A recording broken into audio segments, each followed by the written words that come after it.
Bismillahirrahmanirrahim. Assalamualaikum warahmatullahi wabarakatuh.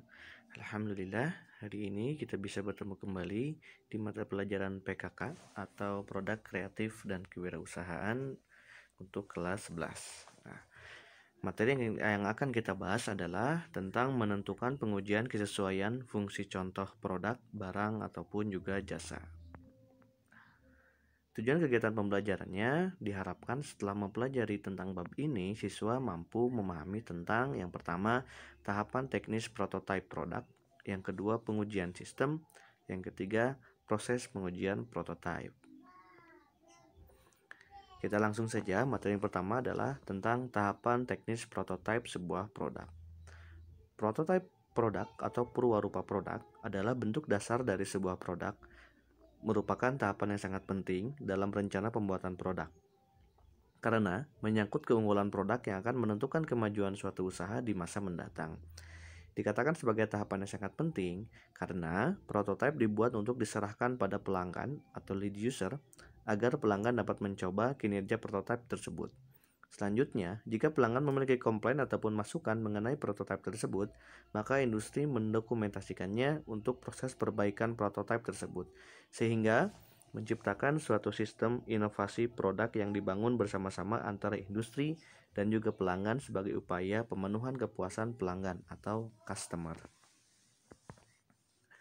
Sebagai bentuk dasar produk, prototipe memiliki bagian yang ukuran dan bahan sama seperti jenis produk yang akan dibuat, tetapi tidak harus difabrikasi dengan proses sebenarnya. Ditujukan untuk pengetesan untuk menentukan apakah produk bekerja sesuai dengan desain yang diinginkan dan apakah sebuah produk tersebut memuaskan bagi kebutuhan pelanggan. Prototipe yang seperti ini sering disebut alpha prototype. Ada juga yang disebut dengan beta prototype yang dibuat dengan bagian yang disuplai oleh proses produksi sebenarnya, tetapi tidak dirakit dengan proses akhir, ditujukan untuk menjawab pertanyaan akan performa dan ketahanan uji untuk menemukan perubahan yang perlu pada produk final.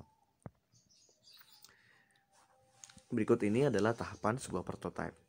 Yang pertama, pendefinisian produk. Merupakan penerjemahan konsep teknikal yang berhubungan dengan kebutuhan dan perilaku konsumen ke dalam bentuk perancangan, termasuk aspek hukum produk dan aspek hukum yang melibatkan keamanan dan perlindungan terhadap konsumen. Yang kedua, working model. Dibuat tidak harus mempresentasikan fungsi produk secara keseluruhan dan dibuat pada skala yang seperlunya saja untuk membuktikan konsep dari pembuatan produk dan menemukan hal-hal yang tidak sesuai dengan konsep yang telah dibuat. Working model juga dibangun untuk menguji parameter fungsional dan membantu perancangan prototipe rekayasa. Yang ketiga, prototipe rekayasa atau engineering prototype. Dibuat seperti halnya working model namun mengalami perubahan tingkat kompleksitas maupun superioritas dari working model tersebut. Dibangun mencapai tingkat kualitas teknis tertentu agar dapat diteruskan menjadi prototipe produksi atau untuk dilanjutkan pada tahap produksi. Prototipe rekayasa ini dibuat untuk keperluan pengujian kinerja operasional dan kebutuhan rancangan sistem produksi. Yang keempat, prototipe produksi atau production prototype. Bentuk yang dirancang dengan seluruh fungsi operasional untuk menentukan kebutuhan dan metode produksi dibangun pada skala sesungguhnya dan dapat menghasilkan data kinerja dan daya tahan produk dan partnya. Yang kelima, qualified production item dibuat dalam skala penuh berfungsi secara penuh dan diproduksi pada tahap awal dalam jumlah kecil untuk memastikan produk memenuhi segala bentuk standar maupun peraturan yang diberlakukan terhadap produk tersebut, biasanya untuk diuji cobakan kepada umum. Untuk mematangkan produk yang hendak diproduksi secara komersil, maka produk perlu memasuki pasar untuk melihat ancaman-ancaman produk yang terjadi, misalnya keamanan, regulasi, tanggung jawab, ketahanan, dan kerusakan, pelanggaran, siklus, break even, dan polusi, dan konsekuensinya. Diperlukan peningkatan program pemasaran. Yang keenam adalah model, merupakan alat peraga yang mirip produk yang akan dibangun.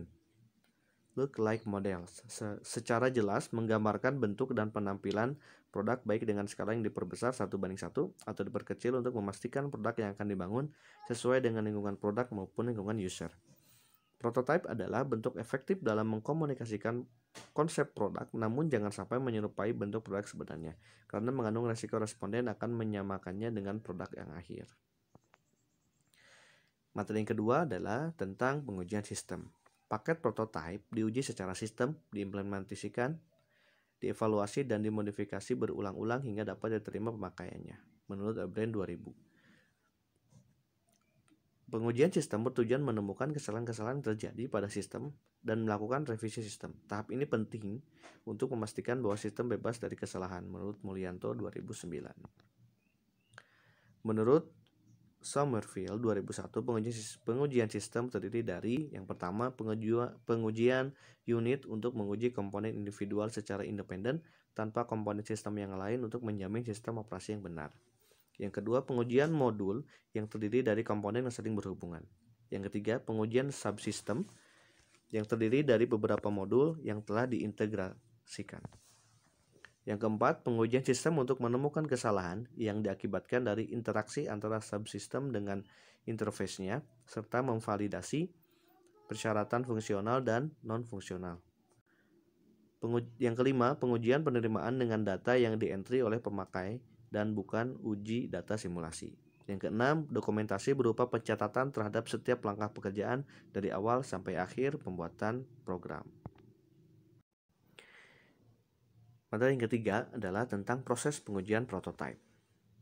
Teknik yang pertama ada technical testing dengan cara membuat prototipe yang merupakan perkiraan produk akhir. Pengujian atas kinerja prototipe dapat menghasilkan informasi penting tentang usia panjang produk, tingkat keusangan produk, masalah yang timbul dari pemakaian atau konsumsi yang tidak seharusnya, potensi kerusakan yang memerlukan pergantian, dan jadwal pemeliharaan yang tepat.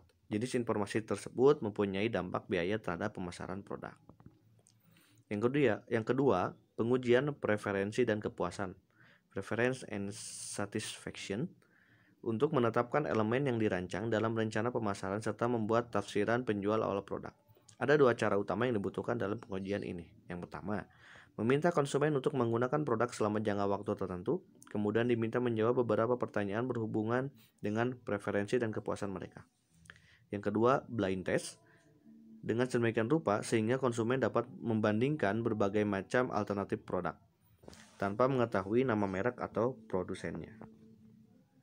Yang ketiga, pengujian pasar simulasi atau simulate test atau laboratory test market, dengan prosedur riset pemasaran yang dibuat untuk memberi gambaran yang murah dan cepat tentang pangsa pasar. Model yang akan dipakai antara lain adalah base, signer, assessor, dan litmus. Yang keempat, pengujian pasar atau test market, dengan menawarkan sebuah produk di wilayah pasar terbatas yang sebisa mungkin dapat mewakili keseluruhan pasar di mana produk tersebut nantinya akan dijual. Alhamdulillah, itu materi untuk kali ini. Mudah-mudahan bermanfaat. Jazakumullah khair. Wassalamualaikum warahmatullahi wabarakatuh.